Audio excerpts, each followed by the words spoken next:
good news daw na maaasahan ang mga manggagawa bukas, pero malabong ito yung hinihingi nilang 125 peso across the board wage hike para sa mga tiga-private sector.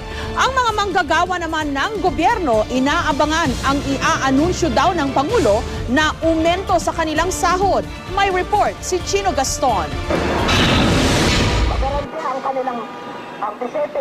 Bisperas pa lang ng araw ng paggawa, nagpatikim na agad ng kanilang ikinakasang malawakang kilos protesta ang ilang militanteng grupo. Yung paglaban sa kontraktualisasyon ay isang mahalagang pundasyon doon sa pag-secure ng mga karapatan ng mga manggagawa. Mas maayos na relasyon sa korporasyon sa pagkilala ng kanilang benefits. Sa Adham Road naman, isang concert ang pinangunahan ng mga miyembro ng Anak Bayan, kasabay ng pagkondena sa napipintong demolisyon sa lugar.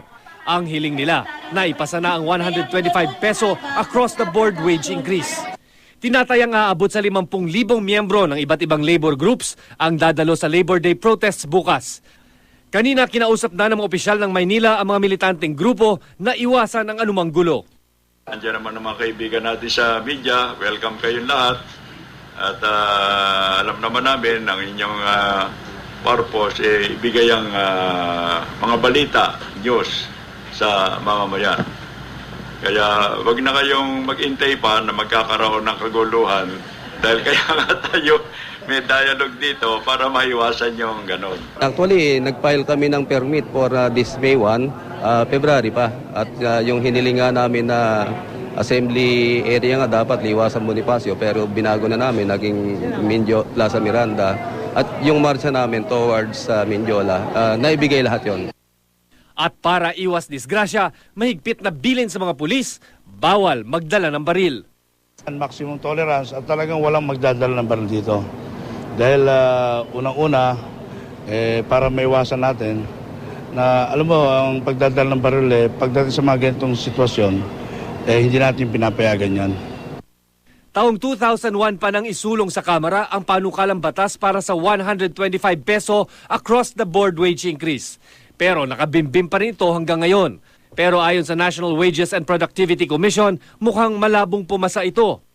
So, maaring may decision na, sige, magko-comply kami, magbawas tayong tao. So it would be at the cost of employment, losses for many of our workers, no?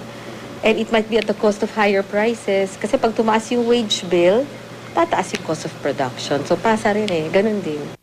Pero tila may good news na mangyaanunsyo ang palasyo bukas tungkol sa sahod ng mga kawani ng gobyerno.